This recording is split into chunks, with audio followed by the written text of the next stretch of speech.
Hello ladies and gentlemen, my name is Kieran and welcome to a very brand new episode of the DevThingy podcast, a brand new podcast that I forgot to do for months on end. And it's basically a podcast where I bring on developers, I talk to them about games, talk to them about the developing life and things like that. And today I have some very special guests who are making a upcoming PS5/PS4 game called Quantum Error. Guys, please introduce yourselves. So my name is Micah Jones, and I'm the owner, lead, developer, artist / everything for TeamKill Media. And I'm Noah Jones. I'm a level designer, and I'm basically just do all kinds of things in our games. So Yeah, Fantastic. How are you guys doing? I'm doing good. Yeah, really good. Doing good in general? Fantastic. Yep. Well, I've got some questions for you today about your studio, about your development life, because there's a lot of interesting things happening this year. A lot of interesting things. The pandemic, and so on and so forth.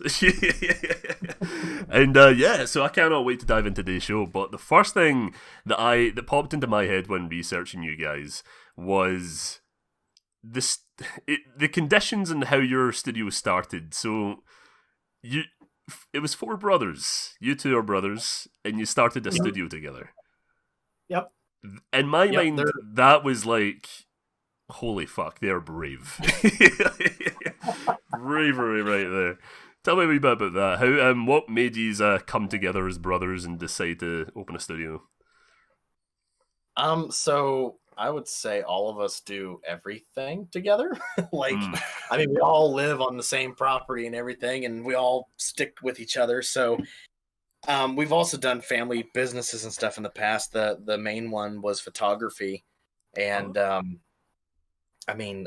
brother Dakota, one of the other ones, the one that's writing the story, he was very involved in the cinematography of we did a lot of wedding photography and events like that.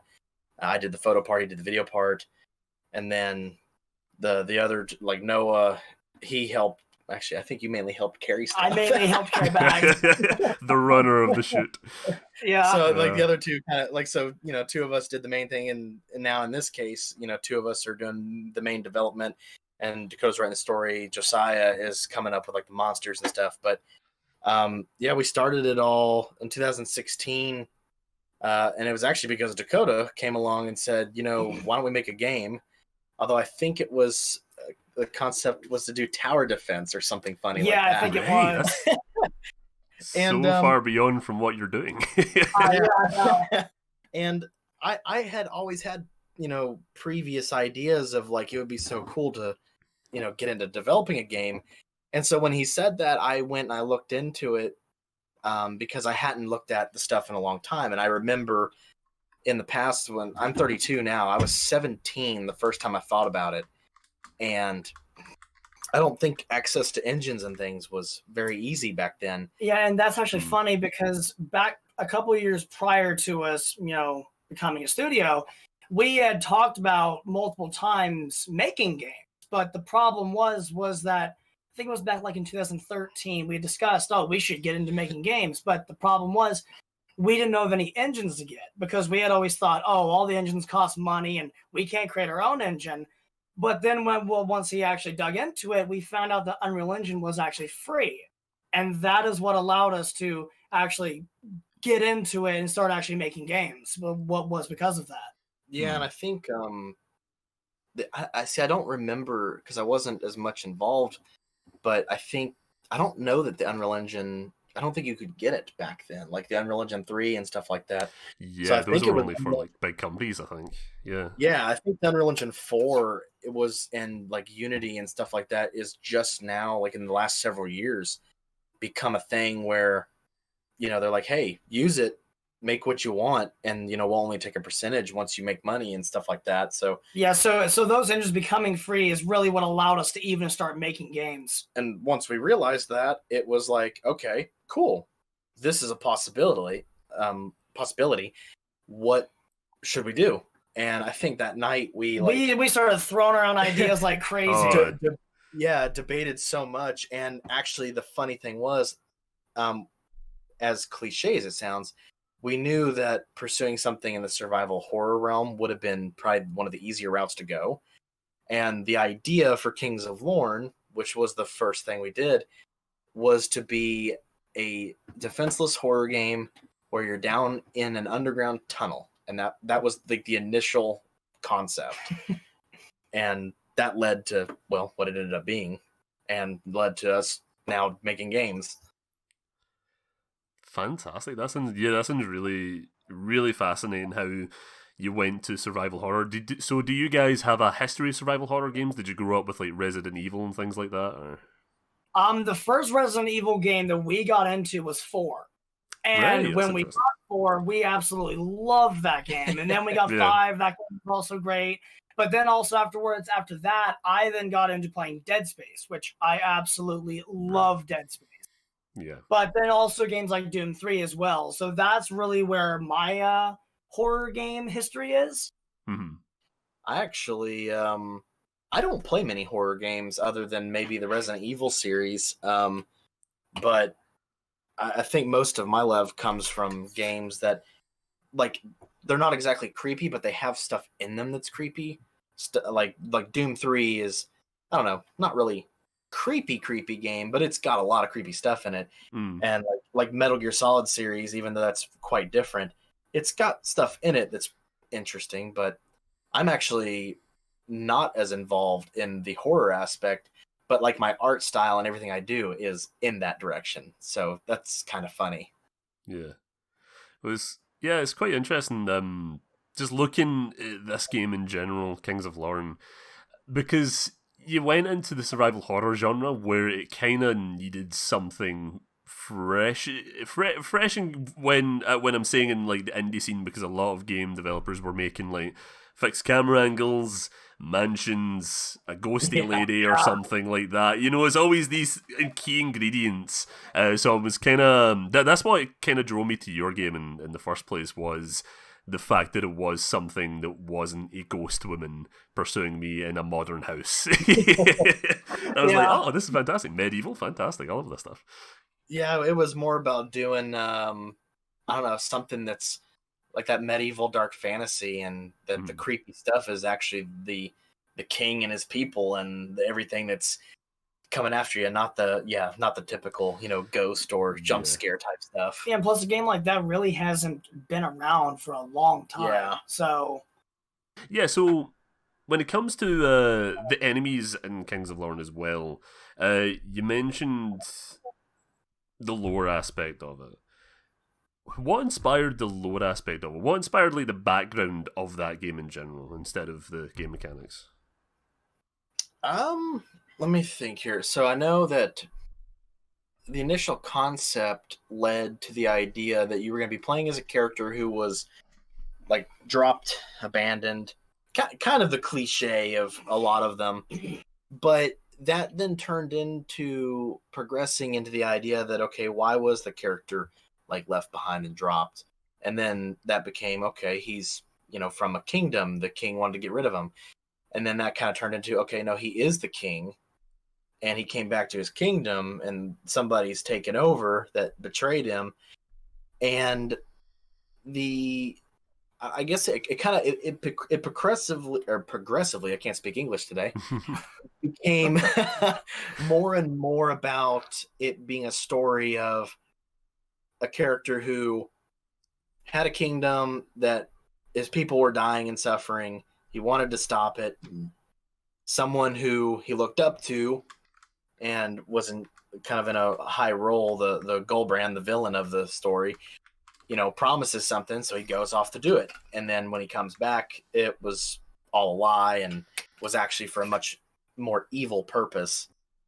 So a lot of the enemy designs and stuff kind of came from that concept, and based in like, it's the people that were possessed or, whatever, or beings from another world that Goldbrand was pursuing, and dragons, and very heavily in that kind of direction.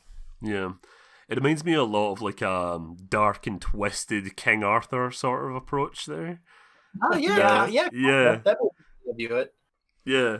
I was sort of going into that direction, especially with like just the king taking over and things like that.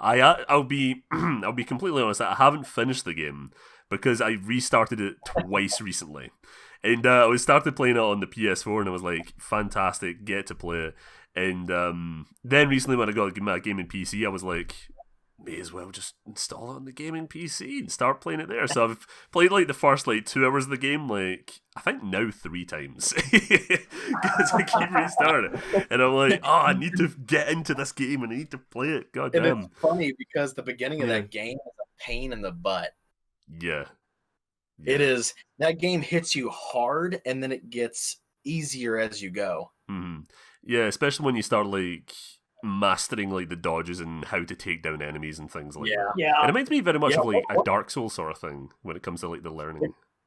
It was kind of, like, you got the first person kind of Skyrim-ish kind of combat, but then you've got like the dodging type mechanics of like a Dark Souls game in first person, which is a little interesting. And like when you first do it, it's like it does feel, and it is a little strange, but once you get the hang of it, I mean, I've watched, including obviously us, but I've watched other people who mastered the mechanics, and they kill stuff without being touched. Yeah, I think I mastered the game's combat and dodging like on my 3rd or so playthrough, and then afterwards, I was just like obliterating all of the guys in the game. Oh man, me?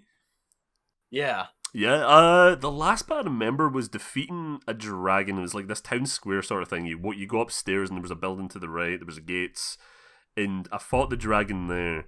And the reason why I'm saying this is because this is the this is just something I was going to bring up, where it was like, I was still very bad at the combat at the time, so what I did was just hide in a house and the dragon couldn't get me, and so I just I just kept peeking out, shooting at it with like the staff thing, and then going back into the house, like, aha, manipulating the system. People on YouTube also do that, and it's quite funny. Man, yeah, you haven't even gotten to the good stuff, man. Yeah, I've got a while to go. Yeah, it gets really, really good, because after that level is, and this isn't spoilers. The next level is you're on your way up to the castle. Like in the foothills up to the castle, and then you're in the Golbrand's castle, and then things get crazy after that. Yeah. I don't know if you guys watched, but I remember I streamed the PS4 version back a couple of months ago, actually. I think it was before the lockdown or whatever. And I streamed I think I did 2 streams on there, and I was just terrible. And then there's people in the chat, and they were like, "Why don't you just do this?" And I'm like, "I've tried. My brain is just not wanting to do that." I think I was stuck in like one fight for like ages. This has kind of been. I recently bought the Mortal Shell game, and I've been trying to play that. And that's kind of been my experience with that. It's like I'm getting my butt handed to me. Yeah. Because it's like the Souls games, and I'm honestly not very good at them. But I'm trying, and I'm starting to get the hang of it. Yeah, that's why I mentioned the Souls games earlier. I was like, I don't play Dark Souls because I'm really bad at it. I try my best to play Bloodborne because I love the Lovecraftian stuff in there, so I'm like intrigued by that, but I'm just bad at the game, and I can never get past the first boss because I'm so bad at it. Actually, that sounds a lot like Micah. Yep, that's me. I tried playing Bloodborne. And I think he rage quit on the first boss. In 2016, I tried playing Bloodborne, and I would get through the first little town area, and then I'd get to that first boss, killed every time. And I'm just like, how do I do it? And I keep trying, and I finally took the game out, gave it to my brothers, and was like, don't let me play this again. I got to take a break. I'm butthurt. It seems like a kind of game where it's like, I never watch like Let's Plays or anything like that, but with those games, I think I would probably prefer watching someone else play it and succeed rather than me desperately trying to get past the first bit. Oh man. Yeah, we all the rest of us besides Micah, we've been massive Souls fanboys ever since the first game, which is Demon Souls, and we pretty much all mastered that game, and we played online together, and we just absolutely love all the Dark Souls games. Y'all make it easy. Would you say like the Dark Souls games influence Kings of Lorn in a way, or? In a way, possibly, yeah. A little bit, because the game started out as being a defenseless horror game, and the more and more we didn't like that idea and saw that most people actually didn't like that idea and went in the medieval direction. Definitely the fighting mechanics, I think, got influenced by it in order to be like a mix between kind of the Skyrim and the Souls dodging kind of thing. Mm-hmm. But other than that, I think actually that game is probably more inspired by like Hexen or something from the past, like the really old medieval games. Yeah. Hexen, that's such a blast from the past. I've actually not heard that name in a long while. I remember playing that game. Actually, I was little when I played that game, and I remember something in it. There was some kind of like mirror, or I don't know if it was I think it was like a face in a stone. Yeah, a stone face with, and like you'd look at it and like it would like get all creepy and kill you instantly. And I remember it scared the crap out of me. And I loved that game, but I don't think I ever actually finished it. No, I remember seeing my friend play it back when I was younger. I think it was like 10 or something like that, and I just remember looking at him being like, "No, I'm okay. I'm not going to look at the screen too much. It's fine. Don't worry about it. I'll play GTA over here in the PS1. It's all good. It's fine." That's pretty creepy for the most part, which is surprising. Yeah. So one thing I want to move on to, and I feel like this is a topic that I've wanted to talk to a developer about specifically, especially this year in general, the pandemic and development, and people are annoyed that certain games aren't being shown and things like that. How has your team operated and dealt with making a game during all of what's going on? For us in our situation, it honestly hasn't affected us really at all.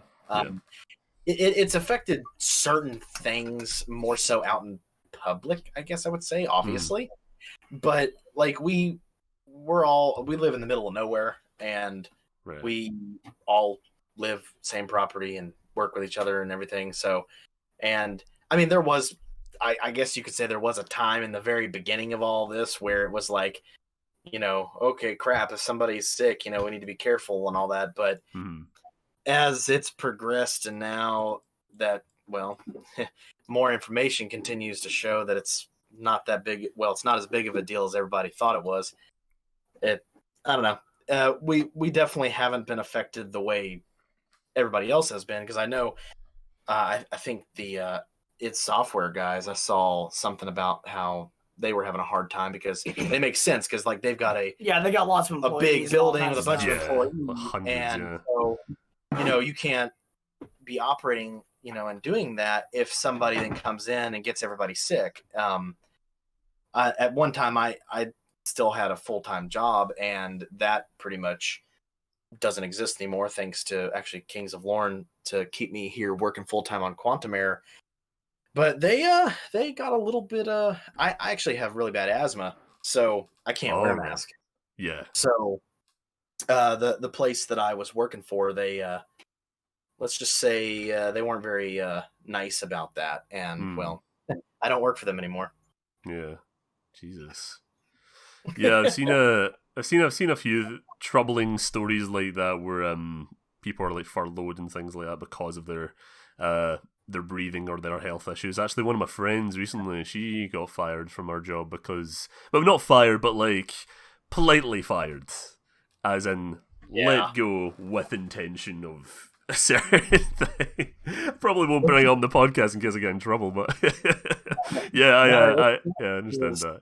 Yeah. I mean, I totally understand the situation, but I mean, for people who have asthma or people that have problems, that should be taken into consideration, because that alone, most people can handle it, but a person like me or like some others with bad asthma, you can pass out. You can actually get brain damage from the lack of oxygen. So I don't know. It's left and right and up and down. Yeah. Well, it's luckily you live out in the middle of nowhere. We're not near any cities, so we don't have to really worry about that. I'm imagining like the perfect American countryside. You open your front porch, you go out, and you're like, man, fresh air, fantastic. Basically. Yeah. we got a lot of cows around us. So there's a lot of Oh, mooing and cows crapping everywhere. And I hope that doesn't affect like sound recording or anything like that too much. Like just recording a voice line and just being like, and you're like, oh, yeah, that's like, an "Hi, I'm interesting Todd." character line. well, maybe we could do like the ASDF thing, get a cow to say meow meow. Yeah. So the reason why I wanted to bring up the pandemic also, which I brought up initially, was the lack of trailers and the lack of major. Like, there's been events throughout the year. There's been the Gamescom, the Future Games Show. There's been IGN. Everyone's done an event, I think, and so there's not really been much attention to the big games this year, and so that's left a lot of room for games like yours to appear and emerge and get everyone's attention. And a lot of people have gotten the attention of Quantum Error, which is great, which is absolutely fantastic. Yeah, Yeah. it's great. Yeah. So how do you like going from like a game like Kings of Lorn, which didn't have much press attention, to Quantum Error, where you're appearing in opening night live, you've got Future Game Show showcasing your work. How, like, what do you guys feel? Fantastic. It's Yeah. fantastic. It's just funny to go from making an indie game like Kings of Lorn, where not almost no one knows about it. It releases and there's not a whole lot, and then to go to Quantum Error that just blows up everywhere and everyone knows about it. It's quite insane. Well, and I Yeah. think like Kings of Lorn was the first thing we did, and we're new. We've never been in the game world before this, so we're kind of nobodies that came out of nowhere. So Quantum Error didn't. I mean, not Quantum Error. Kings of Lorn didn't get a whole lot of attention, but I mean, it did well enough for what it is, and I'm proud of it. But I think there's a big combination of things that have helped us with Quantum Error, and I honestly think one of the main things is probably the genre. I think it being a sci-fi shooter is probably more exciting than Kings of Lorn was. As cool as Kings of Lorn was, I think, I mean, if I'm being honest on what I personally like, I love the sci-fi, like Doom Eternal, Metal Gear, Final Fantasy VII. Like, I like more of the sci-fi stuff. I'm not actually the hugest fan of a lot of the medieval stuff.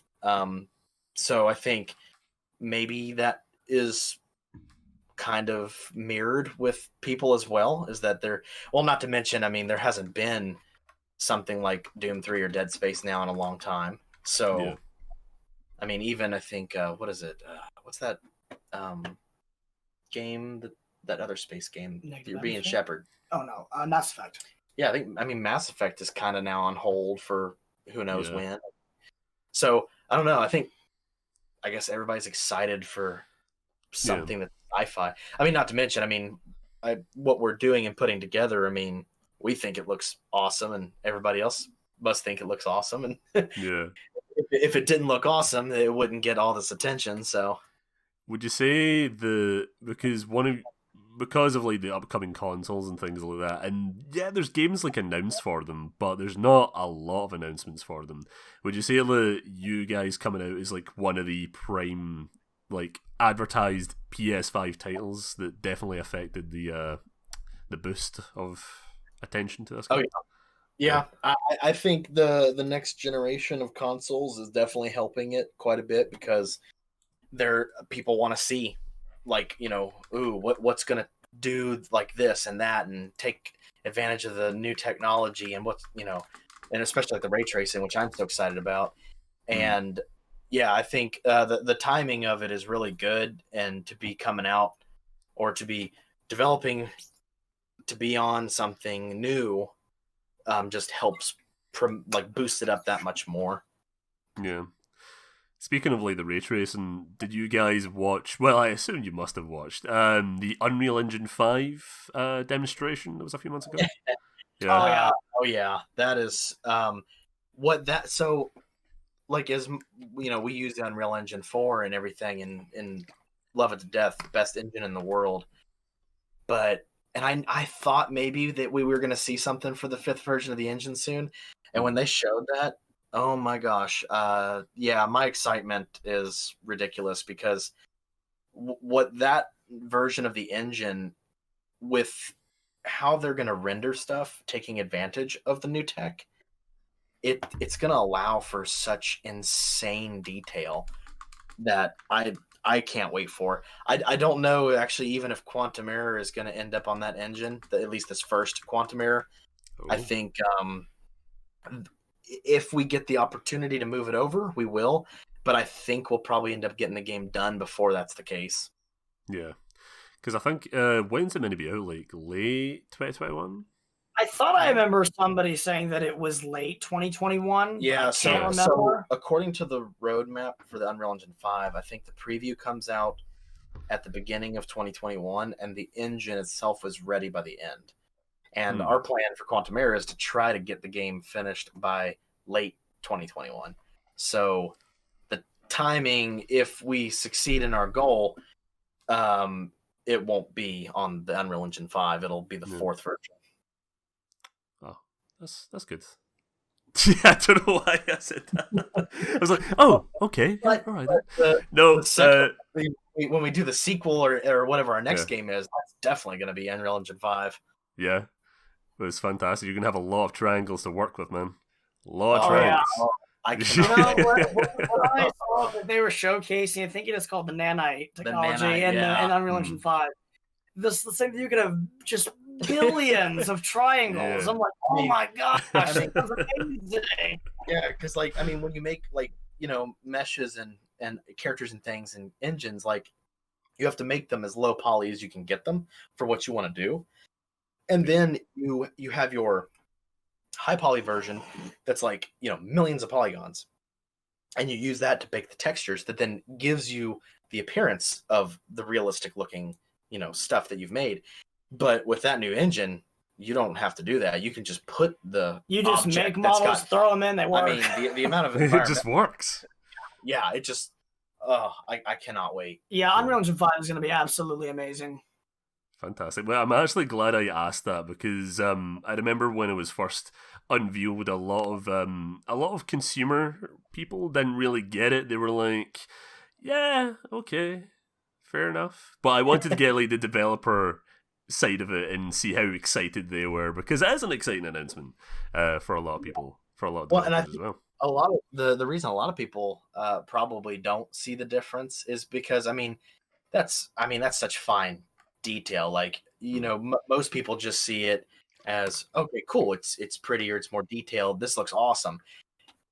Knowing why or how or really zooming into it and really looking into it, that's definitely much more on a nerdy side of it. Fantastic. So going back to Quantum Error, and you said before that people were paying more attention to Quantum Error because it's more of it is a sci-fi horror rather than a medieval horror, which I feel like a lot of people are waiting for that one sci-fi game to scratch that certain itch, Because there's been a lot of sci-fi games come out over the past few years, but none of them quite get that certain itch a lot of people are looking for things like Dead Space and things like that. Mm-hmm. So what was it like transitioning from working on a fantasy medieval horror game with melee combat primarily to a claustrophobic space horror with guns? Let's see. In a lot of ways, programming wise, so because Kings of Lorn was the first game we've ever made, we now just have a much bigger understanding and grasp on everything we're doing. So the programming, actually, to put it in perspective, bug fixes and things, is a common part of developing a game. I am yet to come across an actual unintended bug in my development of this game. So it's a lot more efficiently being made, but what do you mean by unintended bug? Sorry. So if you're working, you're developing the game, let's say I don't know, let me think of a random example. Like the black screen in Kings of Lorn. Oh yeah, screen. Oh, what was interesting there is that you said unintended. like, is there any intended bugs that you guys? Yeah. There actually was one I did one time for not for like the release of it, but on our own fun. So in Kings of Lorn, an unintended bug that happened when we were developing it was we were using a certain way of like fading the screen to black and then unfading it. Well, for some reason, we had a black screen that would fade in and then it would never fade away. And you could not see anything.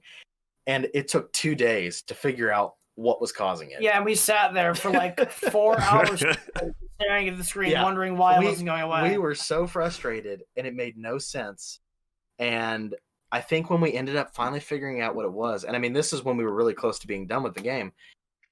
I mean, we had to dig through so much. I mean, because when you get close to the game being done, there's so much programming to dig through that if something's wrong and you don't know what's causing it, because there could be 10,000 different things that cause the problem, it's a nightmare to track it down.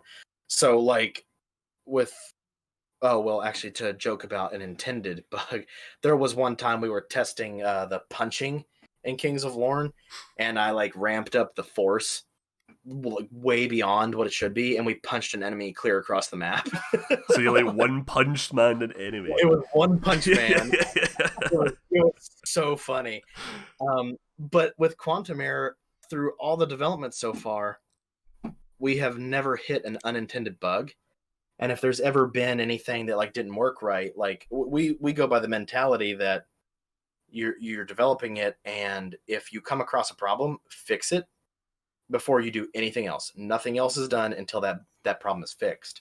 Because if you just throw it together and try to fix it later, that's a nightmare. I love learning about development, because for me, as like someone that is completely oblivious to the development side of things, I love listening to you guys talk and be like, there's so much more. Oh gosh. So to put it into even more perspective, so developing a game, like let's say you downloaded the engine and you open up a project, there's nothing there. Nothing works, nothing does anything. You have to make it all from scratch. Like, to make a door open, there's so much programming just to do that simple task. Yeah, it's kind of it's kind of like, think about like Little Big Planet on an epic scale with those like microchip boards. It's like an epic, insane version of that, where you have to have like, well, this can do this because you did this, but you have to be able to do that because this says you can do that. There's so much to making one little thing work. Yeah. Oh man, I would see. I'm flashing back to when I was in school. I was in 5th year, and there was a game development class, and I was like, "Yeah, I'll take that." And I made like a little horror game, or no, a little RPG game, and a thing called Scratch. If you guys know what that is. And it is like I've heard the name, but I'm not sure what it is. Yeah, it's like it's like a school thing where it's like a bunch of pre-made code, and you have to like snap it all together, and then everything works that way. And I was flashbacking then, and I was like, making games is easy. Making games is fine. I can do this in the future. I'm glad I didn't go down that field. I don't think I would have hair at this point. Once you have a grasp on it, I mean, it's a lot of problem solving and math and a lot of imagination. I mean, but you have to have a grasp on it, because if you don't know what certain things do or how to make certain things function, it can be hair pulling. Yeah. One thing I want to touch on as well, because I actually never thought about this when planning out my questions and when planning out this interview. I was like, why am I not asking about the game's story or in the setting of this game? I'm asking about all these other different things about pandemics, development, but I'm not covering the basis. So I want to ask, like, with firefighters and all that and space stations, when does this game take place and where is it set? So it's set in the year 2109, right before it turns 2110. So it's like 100 years in the future. So it's set in a version of our world where Basically, America has taken over everything, like a, kind of like a one world government type of concept. Right. So the United States of America is now known as the United Nations of America. But there's also a group of people who are above that called the family, and they're, for the simplest terms, kind of like an Illuminati type group. They pull the strings. They're the ones in charge of the facility and the corporation Monad, where everything happens in the game, or who's behind everything. The idea is that, it's like every bad thing you could think that people fear would happen, and the world is controlled in a way where people are born and they're given for, again, lack of our own terminology, it's like nanomachine type stuff injected into them when they're born, and it interfaces and works with quantum programming and stuff so that people can function as drones in society. And so, like, when they introduce this technology and stuff, people can decide, oh, well, I'm going to go to work, I'm going to, be on like autopilot, so they'll work and everything. Meanwhile, they're just kind of sleeping through it, and then when they go home, they can turn it off and they just enjoy life. So it's like they never have to work. I fucking love that idea. Well, like, some people like the idea of it, some people don't. The people in charge of things don't participate in this technology, or they do, but they use it in different ways. So, like, the firefighters and people in roles of needing to, like, save lives and stuff, they don't use the autopilot part of it, and the people in charge of the government don't, but like the common people do. And there's stuff that goes bad and wrong as a result, not too unsimilar from right now, where, in the story there will be that, they're going to force people to use this, and people freak out, and, rioting and destroying and resisting and all that kind of stuff. And there's all kinds of different Civil War things that happen, but eventually it ends up being that most people go ahead and just deal with it. And then there's, rebel groups and stuff like that. But that's kind of all the backstory to then your character. The gist of the story is you're a firefighter captain for a fire department that's in San Francisco, in a made up city that we are doing called Garboa. And your chief receives a call to for mutual aid to the Monad facility, which is 30 miles off the coast of San Francisco on the Farallon Islands. And the Farallon Islands in this game, which in real life, these islands are very small. It's a lot bigger in this game, because another detail that I forgot to mention is that the climate of the world has changed to a certain degree, to where, like, places like San Francisco are like constantly cold. It's like winter. It's not hot ever anymore. So, like, that's why in anything people have seen of that island, it looks like it's covered in snow. So they go out there, they answer the call for mutual aid, but it goes from, the basic idea of, okay, we're going there, we got to help save people because something really bad happened in the facility and it's on fire, and there's tons of employees that work for these people. And that transpires down into a darker plot where you start, you'll start figuring out who's behind what's going on. There's other outside enemy forces, so there's not like just one bad guy in the story. And then you're eventually, one of the main plot points and driving forces of the character is that his partner goes missing, and you have to try to save him. But that leads to so many different things with so many different characters that we've got, and all these really dramatic, tense situations. And to not give too much, it's all tied together with another, like, fundamental backstory of an artifact that we are still working on the exact name. I think we've finally figured out what we're probably going to call it. And there is the cosmic side is what this Monad corporation is like trying to get. Like, they get the ability to go to different dimensions, and they can use black holes and stuff. That in our demo footage, that facility is a quantum gravity research facility, and they are playing with black holes.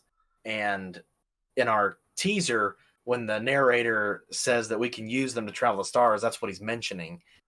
So they're in some really bad stuff, and it leads to just it's going to be some insane stuff, because you're going to be dealing with not only human enemies and bad guys with all these things going on, but then you've got this cosmic side of all these enemies, and some I won't say it. I can't give away too much. There's some really disturbingly interesting things that are going to transpire as a result of a big point that's behind everything.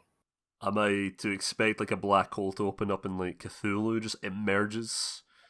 Just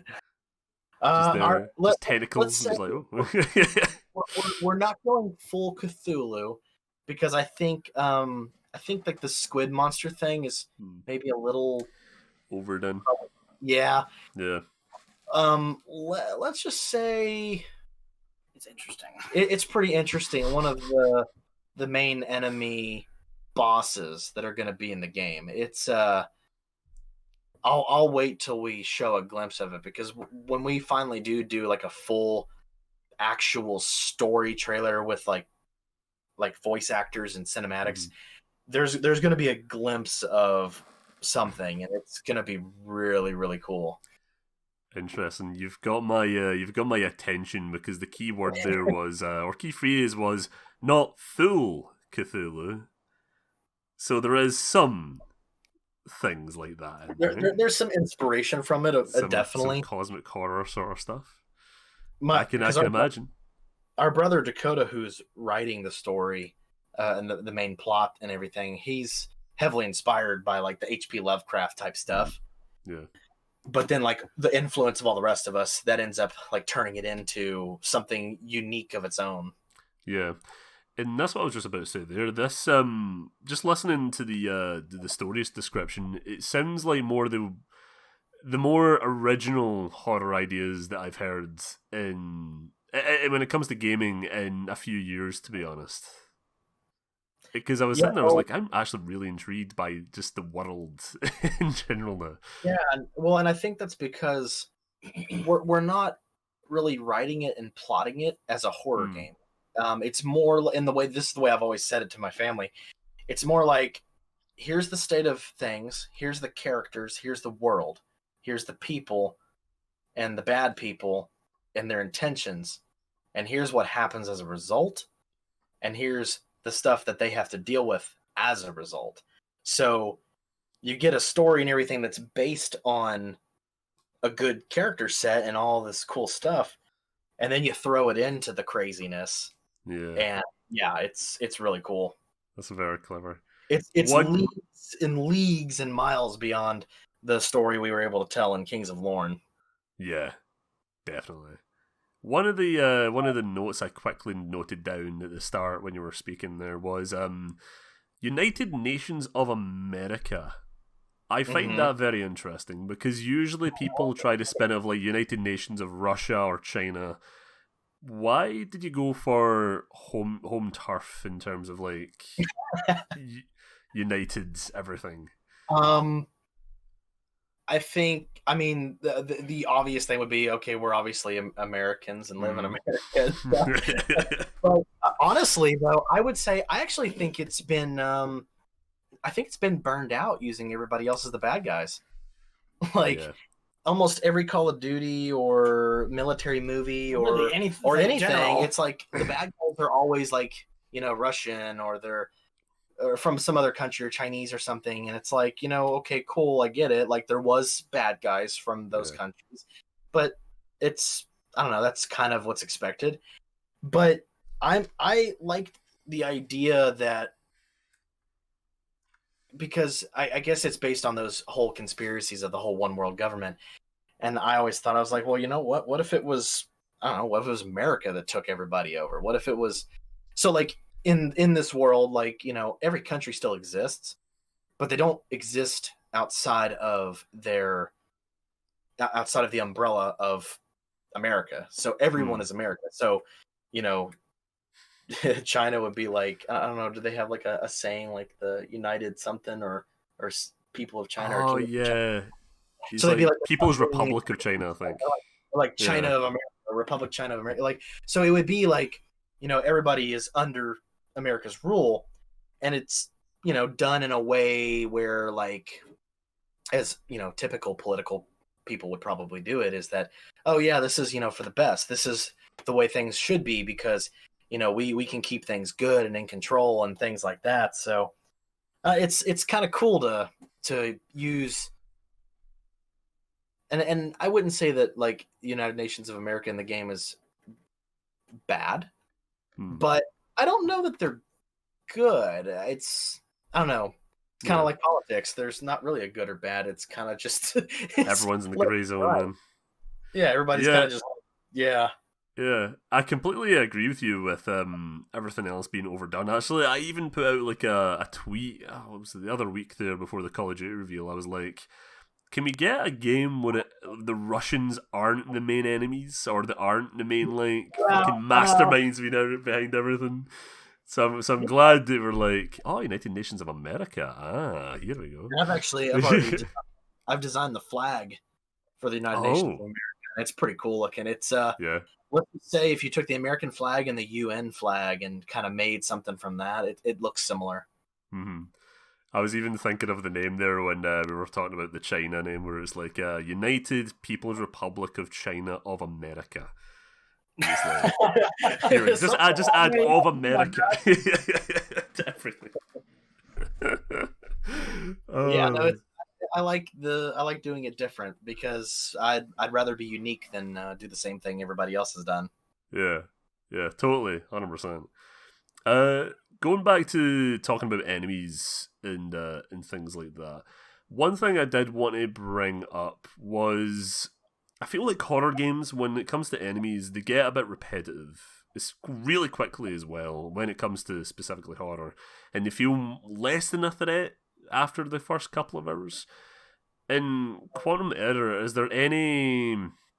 are there like multiple enemy types that spice up the situations and like always keep players on their toes throughout the game, or is there like one consistent enemy type? Oh yeah, there's a lot of enemies. So there's a lot of enemies, and actually I think we only showed 2. Yeah, I believe there's only 2. Because so the main enemy everybody's seen that we're calling the puppet right now is like the imp of the game. It's just the basic enemy grunt that you come across. Yeah. And they're basically mind-controlled people that are being controlled against their will to continue to fight against and protect their work at the Monad facility, because they're being controlled by something above them, which is why they are mutilated and screaming, but also being evil. It's really weird.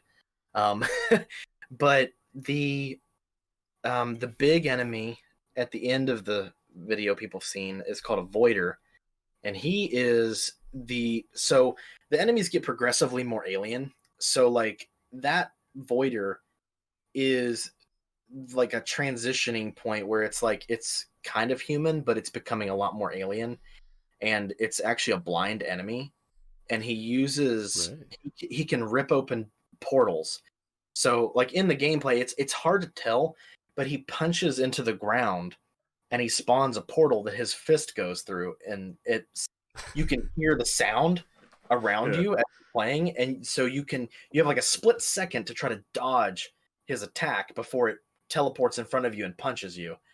So he's like one of the, I would almost call him kind of like the Hell Knight of the game. He's a bigger enemy, but so the 2 that were in that demo that we did not show because we had to cut it out to make it shorter, there was also a really big fat enemy that stumbles around like a doofus, and he I think he tries to hit you, but once you kill him, he explodes and like maggots come out of his stomach, like these big maggots, and they try to attack you as well.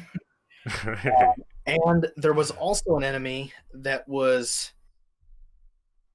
as one of my brothers called it, the human leftovers. It was human pizza. It was literally, it's a pile of dead bodies with a mutilated like zombie type corpse guy in the middle who's controlling the whole thing, and he crawls on the ceilings or floors, and he can like do an attack on you that blinds you temporarily, almost like a flashbang. And yeah, he's pretty disturbing, but we weren't able to show that because it would have made the video go too long. Yeah. Now, those enemies are mainly human with like, I don't know, I would say like mutated by the stuff that they're coming into contact with or what's killing them. But there are plans so the enemies will get progressively more alien. One of the next ones I'm going to be making is an enemy that is kind of insect looking, and it'll have a bunch of holes in its body, and when you see it, it's also very tall and lanky. When you see it, it's going to have a bunch of like spike protrusions shoot out of its body and stab into the walls and like freeze itself in place. Right. and block your path.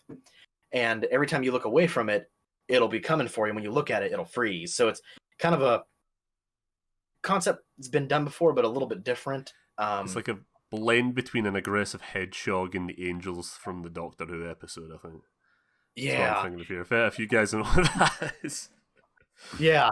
And there's a lot of other concepts. I mean, I know that we've got one that's going to be almost like the bomber type enemy of the game, like the suicide bomber type character that is going to like pull out his own organs and his organs explode and stuff. And there's going to be... See, one of my other brothers is the one coming up with all the enemy ideas, and I need to find a list because I'm still making most of the. We've like got like a handful of them made, and then I'm still making them. Yeah. I do know one that was made by Dakota, who's writing the story, is these guys called the Disciples of Gnosis, and they are these really gaunt, skeletal alien people who like are clothed in like some kind of like, I imagine them as like Death Eaters, but then with like crowns of thorns and stuff, like spikes and tree branch looking stuff. It's really strange. Yeah, I was trying to envision that then. I was like, okay, you definitely have my attention to that stuff. Well, in one of the bosses in the game is gonna be let's see, how do I describe this? In words, I would say it's almost like a lot of this stuff is based on human being form mixed with alien. So this thing is going to be almost like if a human being and an angel and a kaiju had a baby with like hell. Right. Those are four interesting combinations that I never expected. It's really hard to describe. Like, I know what it looks like because I'm making it, but describing it is really hard. I'm honestly just sitting here trying to envision this thing. I'm like, does it have like a Godzilla head? There's man. A lot of this game is it's one of those things where words is hard to describe some of it. It's a lot easier to just see it. Like for example, the main artifact thing in the game, which this isn't really a spoiler because it's prominent. It is like a sphere within a spiraled sphere within another spiraled sphere that is like rotating around itself like a gyroscope, and it is the freakiest looking thing. Right. See, I can't wait to this. Describe it. Yeah. I was about to say, I can't wait till this game comes out now so I can look at like some concept art of all these creatures. Because that's one thing I love doing. pretty soon we're gonna like every Saturday I'm gonna try to post something to show people like what things are looking like, just to get everyone a little sneak peek. But like even the I might post a character maybe this Saturday. I'm not sure. I have to see if I've got the lighting and everything figured out right. Sorry, I'm just again deep in thought because I'm very interested in these enemy types now. One thing I sort of wanted to ask as well, is there any like stalkery type of enemies, as in like, you know, Nemesis from Resident Evil, where you can't really kill him but he's always there pursuing you? Is there any sort of those enemies? I believe there is. We haven't made that type of character yet. Right. It'll depend, because the thing with the enemy types also is that the story is kind of gonna drive some of that. So because like the level design is gonna be very different as you go. So like enemy types will be based on even your environment. So like everybody's seen like the tight corridor stuff, but they've seen the glimpse of like a planet at the end of the video, and that's because like you're going to have those tight corridor sections, but you're also going to have huge facility areas. You're going to have other planets, other dimensions, Earth, some cities. There's going to be a lot of different environments. So there's probably going to be specific enemy types even for that. So the stalking enemy type, I'd have to see which one of our enemies conceptually makes sense for that. But I definitely plan to have someone like that, because that would be pretty cool if, you know, you're being tracked down by someone. Because I played Resident Evil 2 Remake, and holy crap, that dude tracking you down is I had stomping his way. Amazing. That game was good. Oh yeah, absolutely adored Resident Evil 2 Remake. A lot of people didn't like it as much, but because I never played the original, I came into it completely fresh. I was like, this is amazing. I love this. Yeah, the same thing here. I never played the original game, so when I got it, oh my gosh, this game is so good. Yep. So you mentioned different dimensions and going to different planets and things like that. I actually made a note of that when I was like, you showed off like a different kind of planet towards the end of the gameplay preview. And I was going to follow up by being like, oh, is there like different locations and things? Going to different dimensions seems very interesting. Oh, yeah. I don't know how to describe. I know, see, some of the dimensions is based on what Dakota is writing.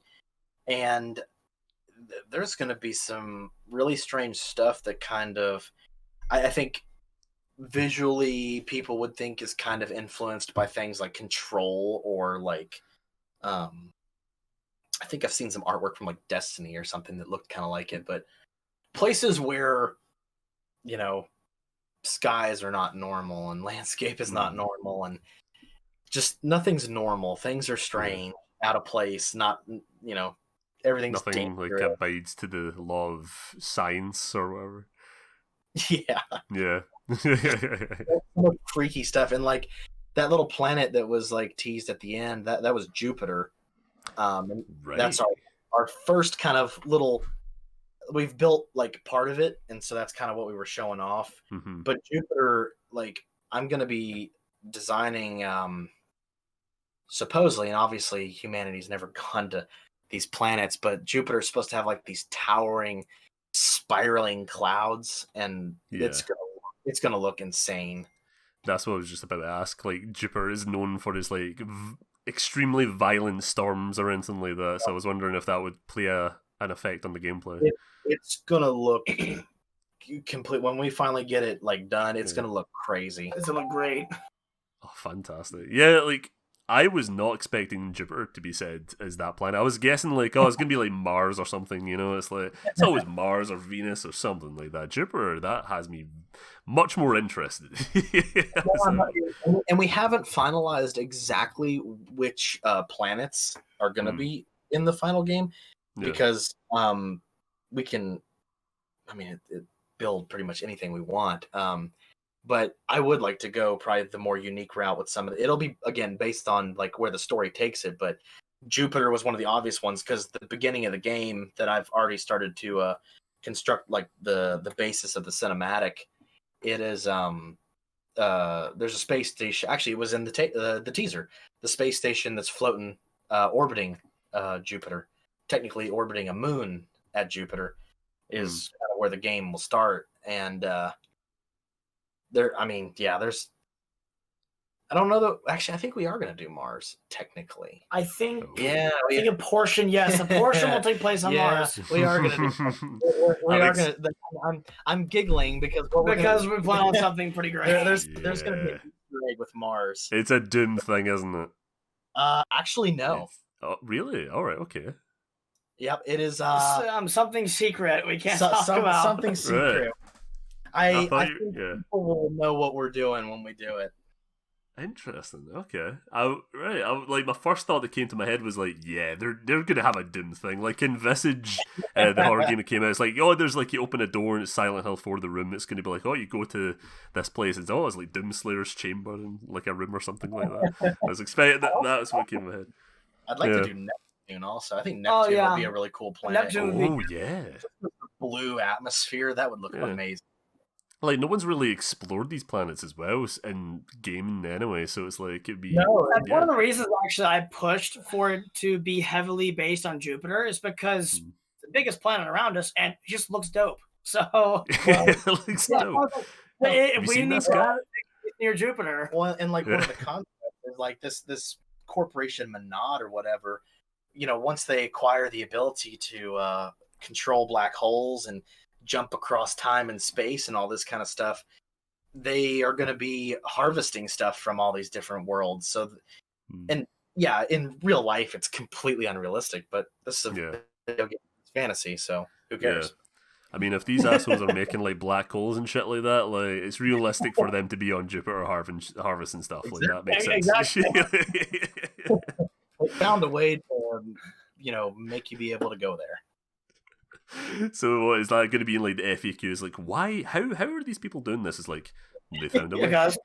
Because video. they did it. That's There's some things that can only be answered with video games. So I want to change and go to something I find quite interesting when I found this out. So you guys, after the Gamescom event, started up a GoFundMe for Quantum Error. Yep. I find that quite interesting because usually, like, I just like, what was it? Do a pledge or something like that for the Conscript horror game Kickstarter. And I know it's like a lot of other games go to Kickstarter. Why did you choose to go to like GoFundMe rather than like a traditional funding platform like that? So when I was going through it, and which the only point for us doing the GoFundMe is because we want to be able to get the money to do the mocap equipment and hire voice actors most importantly. So we wanted, people had asked us like, hey, we'd like to support you and stuff. Would you like to, are you all thinking about doing something like that? And I was like, well, I don't know, because I don't want to ask people or beg people for money because, we're going to make this no matter what. But then, when we got to this point, it was like, maybe, if people want to help us, I'll give them that option.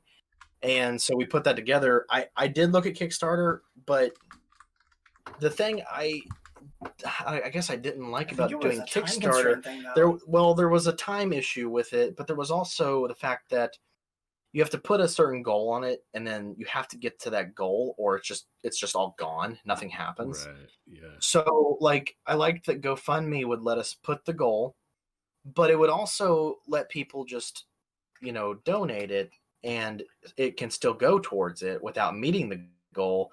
So that way, even if we don't reach the goal, the people who donated, we can still, support what they supported us with, and not have to just cancel it on them, because if a Kickstarter was done and it didn't succeed, then everybody would just get refunded and then nothing would happen.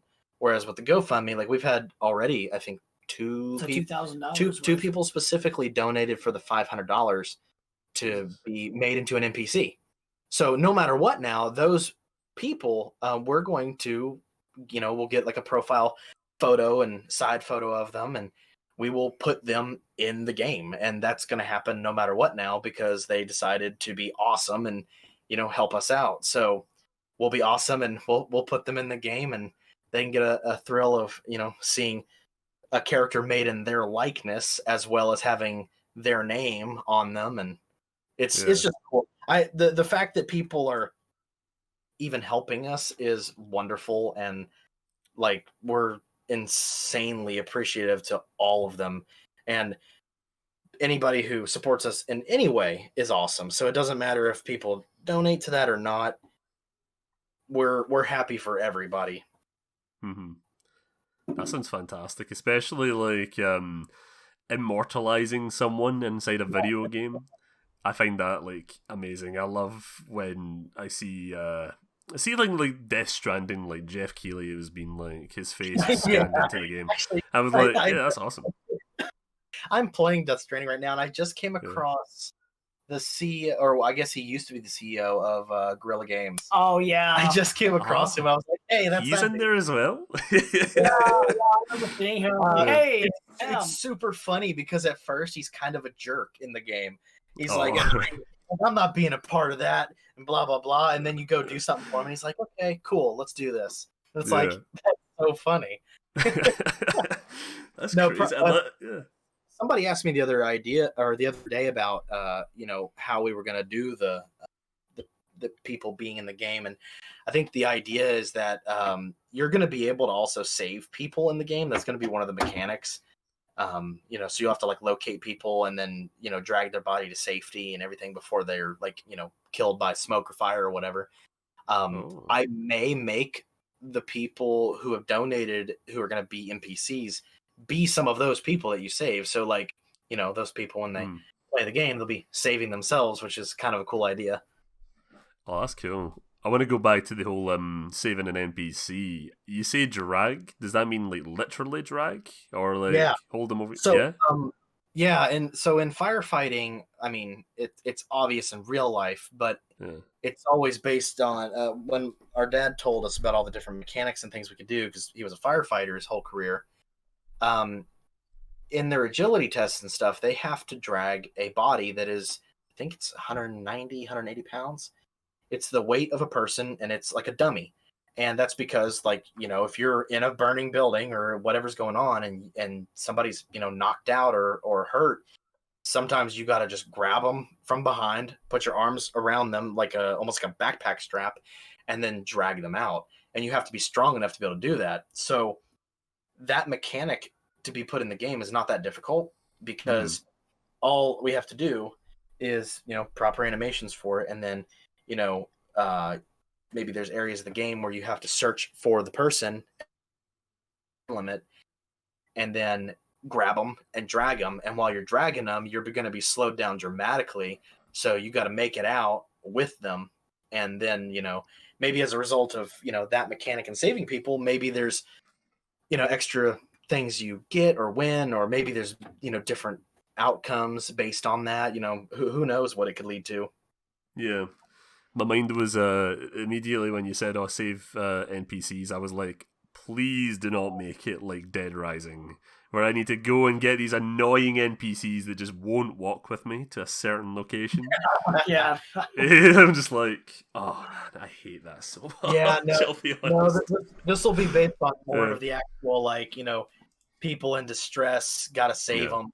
Now, if they're not knocked out or anything, they'll probably just, like, automatically, run the heck out of there. Yeah. Fantastic. Well, before we wrap up, I have some community questions. So I reached out on Twitter and reached out on Discord and asked people, hey, do you have any questions for the guys I'm interviewing today? And we did get a few. One of them was answered during the podcast. So I won't bring that up. But Dark Alien 100 from Discord says, is Doom 3 the main inspiration for the game? So what's funny about that is no. So when we seek out to make a game, we actually don't base anything on anybody else. Like, we usually come up with the concept, we come up with like what the mechanics are going to be, and we do all that without any influence. Now, obviously, the games we like and stuff influences probably our direction with things, and I think it's definitely pretty similar to Doom 3, but I think that's mainly just because when you put FPS with that kind of atmosphere and that environment and the type of enemies, it ends up being really, really closely similar.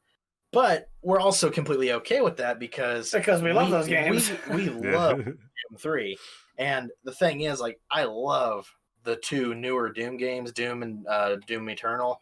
Yeah. But as much as those games are better, and I do like them more, Doom 3's got something special that they'll probably never do again because it was not the same as the other Dooms. It was slower paced and more tight and creepy and Dead Space like. Mm-hmm. But yeah, no, initially and all of our decisions are not influenced by any one particular game. We don't ever look at other games and say, you know what, let's go make a Doom 3. We've never actually done that, and we're definitely not going to ever do that. No, it's more like we want to make this one started out, it was, we want to make a first-person shooter. Okay, how do we do a unique first-person shooter? What can make this different? And then the story and everything, and then, it just kind of becomes a thing. Mm-hmm. Well, that is reassuring because I do know a lot of indie devs more so are guilty of looking at a game and, let's say, being heavily inspired by a said game, which I think that's probably why this question was brought up as well. Yeah, but, being inspired by something is not a bad idea. It's not bad. It's good. I think there have been occasions where something that's heavily inspired ends up being more of a clone or more of a copy. Yeah. That's when it becomes bad. Yeah. That's mainly what I was leaning towards to there of a lot of I'm not naming names or anything, but a lot of cloney sort of games have been appearing lately. Which I'm probably talking about. Yeah. And I mean some of them are good, some of them are bad. But totally. I mean, to me, I don't know. Yeah, it's better to. It's kind of the concept of Super Mario and Nintendo. Like, all their Mario games are all so unique and different, but it's all the same game. It's always the same story. But what they do is they have their game and their story and who it is, but they say, okay, what's the one mechanic that's going to make this unique? And like with Super Mario Odyssey, it's the hat. They're like, the hat's going to be everything. The hat's going to be what you use for everything, and it made the game awesome. So it's kind of like that with us. It's like, okay, we're going to do a first-person shooter, but now how do we make it cool? Yeah. That's actually a great comparison that I never thought of. That's really good, actually. Nintendo knows what they're doing. Yeah. They know how to make money at their license. I can say that. Heck, even the Legend of Zelda games, I mean, the story is generally the same, but they're always unique based on a very specific mechanic. Mm-hmm. Exactly. So, firefighter in space. Well, that's another question by Portal Wolf, who says, was the firefighter aspect inspired by real life, or do you just enjoy firefighters?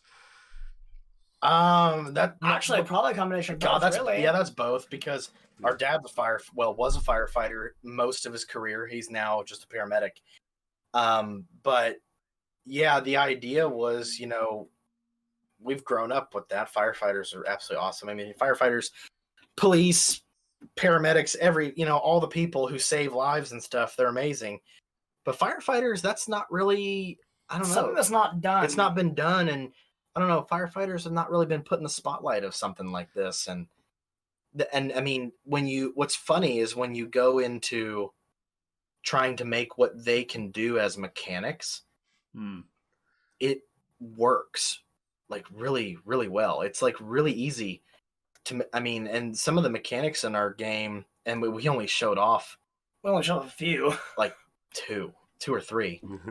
I mean, that we've got, and even in the last podcast, we said this too. Like, there's a fire hose that's going to be in the game that you actually pick up, and you have a limited distance you can walk with it.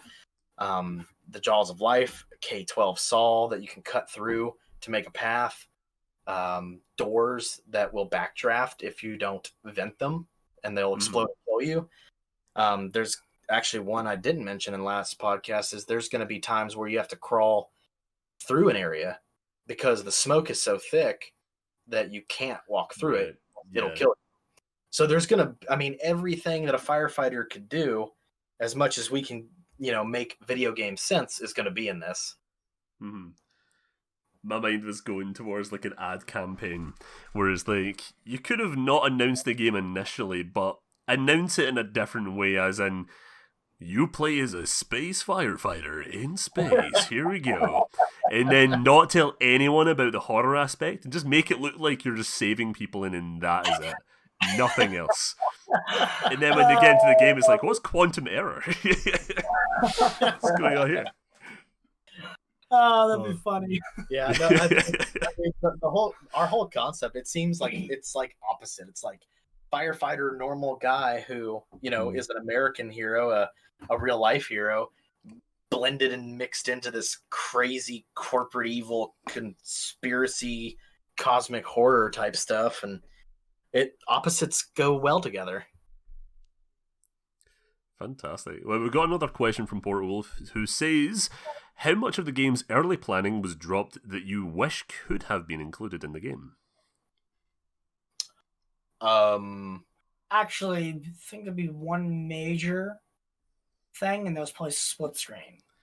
Oh, yeah. So, right, okay. So initially, very early on when we were coming up with the concept, there was the slight idea of a co-op type of thing.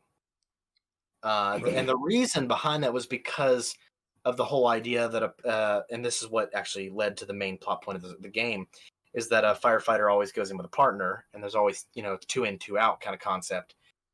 But we don't have current experience with doing multiplayer or that kind of stuff. Like, I have a grasp on it, but it's one of those things where it's something that we would need more time to figure out later down the road. So that was a brief idea, and then it was kind of like, well, nah, we'll skip on that this time, and maybe later down the road, if we figure that out, we'll do it. But yeah, that's probably the only thing that we kind of dropped. Yeah, actually, I think that's the only thing that we actually dropped during the planning phase. Interesting. So in Quantum Error 2, there's going to be the hidden co-op mode. You never know. You never know. Well, that was one thing. Sorry. Oh, sorry. Whatever Quantum Error 2 and 3 is, because this is planned to be a trilogy. They're going to be interesting. That's actually what I was about to ask, because I was like, I completely glanced over the whole me finding out that there's installments on the GoFundMe page. I was like, oh, that's interesting. Then planning out like a trilogy. That's interesting. The funny thing is that my ideas for this game originally was the middle game, the second game, and then we kind of went back and wrote this game that leads into it. So there's like a general plot for the second game, and then my brother will probably end up start writing that once we're done with this one. But it's the second one will be different, but I don't know, it'll be interesting. This I can't say a whole lot about it because obviously we're on the first one, but it's the series as a whole, knowing what I think's going to happen and how we're going to take it. It's going to be pretty cool. I'm going to be pretty happy with it. Yeah. That reminds me a lot of, I don't know if you guys know about Remothered, that game. What was that it? Horror game? Remothered. Oh, yeah. Oh, Remothered. Yeah. I've seen with that. Yeah, like that's a similar development process where the second game that's coming out in October was originally intended to be the first game, but then more writing happened, and then the first game became the first game. The first became the second. It's like all that. I didn't know that about that game. Interesting. Yeah, it's really that's why it's like when you said that there, I'm like, I wonder how many other companies have done that, because it's a really interesting process, especially when it comes to like storytelling. It is kind of interesting. Yeah. I think it's kind of a novel way of doing things. Like, writers sometimes, it's like you have an idea, but then you have to figure out, okay, well, how do I get to that idea? Yeah, Yeah, that's a good. Yeah, I'm just like throughout this podcast, I've literally just sat here and been like, yeah, do you know what? Okay, and I sit here thinking about it for the next 5 minutes. so, so we have a one final question from again Dark Alien 100 from Discord, who says, is the map design linear, or is it like Metroidvania sort of where you can backtrack and are all the areas connected as well? Actually, I mean, everything is connected. Yeah, so everything is connected. I would say it's probably going to be a mix, but so the level design in the game is being done. I would say it's a lot more like the old school like Doom games, where you've got this huge place or these floors, and everything's connected. You can get to everywhere and anywhere, but you obviously have places that are locked off or blocked or whatever, and it'll range to, I think I said this earlier, it's going to be one of those things where it's like you've got some areas that are super claustrophobic and tight and small, but then you're going to have some areas that are huge, and then you're going to have areas that are outdoors on different planets and dimensions and things, and there's even plans for zero gravity based stuff, and yeah, that's going to be fun. Yeah. I think in the podcast before this one, actually, I even told the guy, I was like, this is a hard one to explain because it's hard to grasp, but there's probably going to be some moments in some of these facilities underwater where it's not like you're underwater. It's like there's parts that are flooded, and you'll be able to traverse through it, but you can't in a normal fashion because of the gear you're wearing. It's going to be really strange. But yeah, you can backtrack definitely through certain areas. I don't know that we will develop it though in that way, because I actually hate backtracking. I think some backtracking can be good. It depends on if it fits the purpose of what's happening. But in a lot of cases, I think backtracking usually frustrates people because it's like, okay, I went and I did this. Oh, now I gotta go back. Oh, now I gotta go back. Like in our demo, if you were here and played it with us, when you slide down that pole and go to fight that thing, you can't go back up the pole, but a new direction. So it might be kind of like that. Right, interesting. Sorry, you kind of cut out a little tiny bit there. Oh, sorry. Our internet sometimes jank. Oh, mine's is as well. Mine's just randomly goes down from time to time, so I'm like, oh shit, what just happened there? But luckily it made sense out of them. One thing, if you're watching the video form of the podcast, I may have leaned back in my chair when you said, "Oh yeah, there's zero gravity at some points." I was imagining getting the fire hose and then just using that to send myself flying about the place. I hope that's a thing. It probably won't work in that kind of way. It's so what's really funny, and I've told this to a couple people now, the fire hose as it is right now, you can actually kill enemies with it. Oh, really? So in the way that I'm the programming of the game, bullets and melee and different type and fire is all categorized into different damage types. Well, I haven't categorized the water as a damage type just yet. Because things are based on kind of a projectile system. So when the water is shooting from it, it's a projectile. Well, because it's a projectile, it can damage enemies currently because I have not yet classified it as water. So if you get it out in the game and go around spraying down the enemies, they'll all start getting dismembered and being killed. By water. It's super hilarious. I can tell there's going to be so many challenge videos where it's what kind of enemy can you kill with this hose? There'll be so many exploits for it, definitely. I think in the once I program it into being the water category, it's probably going to be one of those things that can maybe halt the enemy or slow the enemy down if you want to use it that way, but it definitely won't hurt them per se. Ah, right. Okay. Fair enough. It's basically one of those things where, like the fire extinguishers carry a limited amount of whatever's in them to be able to put out fires. You can also throw them and shoot them, and they explode. But then the fire hose would be like in areas of the game where it's like we're gonna throw an absolute crazy amount of like fire at you and burnt areas, and you need to use like an unlimited water source to put it out. If you can, maybe like I don't know, we might like have it where it's like locked or something, and you like need to find a way to unlock it. Right. Yeah, because in my mind I was like, I should probably not just go randomly spraying things and see what I can do with a fire hose.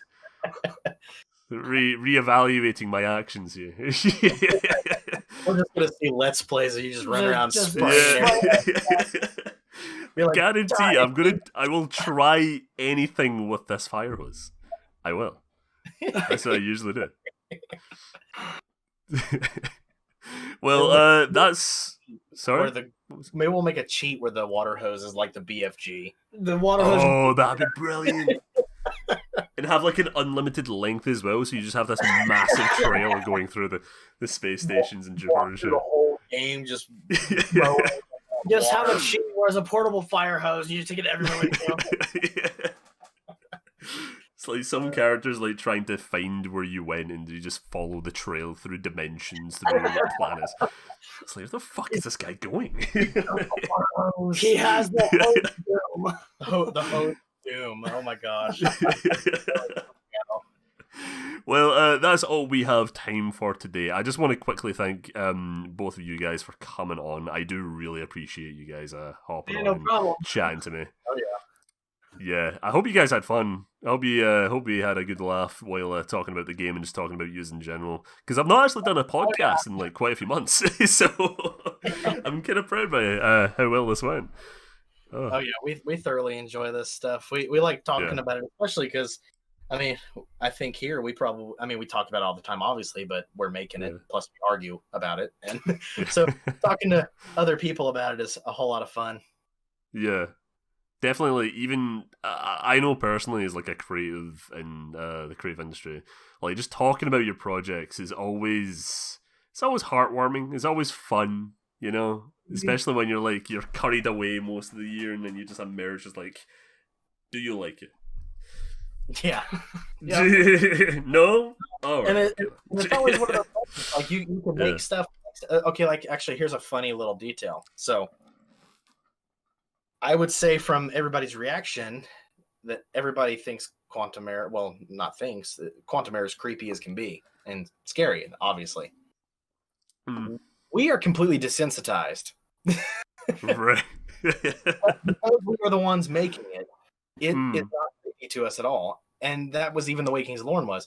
So, like, when we're making Quantum Error and everything, and we're like, is this creepy enough? Is this creepy enough? Is that scary? Is this actually disturbing? Yeah, I said it's that like, to him. We have no idea. And, like, so then when we actually release stuff, it's like, okay, well, I hope this is creepy enough. And then usually people are like, you know, crapping their pants over how creepy it is. Like, well, I guess it is creepy. Oh, yeah, we're completely desensitized. Yeah. On that note, where can people find you on, like, Twitter and YouTube? So the Twitter is obviously twitter.com/quantum_error. The TeamKill Media page is just /TeamKill Media. Website is quantum-error.com or teamkillmedia.com. We also have Facebook and Instagram at Quantum Error or TeamKill Media. And that's pretty much it. And then there's, of course, the GoFundMe for anybody who wants to help if they feel the need. And all those links, Sorry? We post to Twitter the most often because that's where it seems like the majority of everybody is. Yeah, I'm a big Twitter head. I do have a Facebook, but it's just old people complaining, isn't it? Yeah, not much. Weird. Not much. I don't even have one anymore. So Facebook kind of messed up their whole algorithm to where like nothing's ever seen anymore. No, except for like weird sponsored about T-shirts or Yeah, something like unless that. you It's pay like- for it, you're not really seeing. Yeah. Yeah, exactly. Well, that wraps up for today's episode of DevThingy, so I hope you all enjoyed, and I hope you all tune in next time where we talk to Sunscore Studios about Negative Atmosphere, another space horror game, which is interesting. One to another. So yeah, I hope you guys enjoyed. Again, links all down below as well, and I guess I shall be seeing you all later.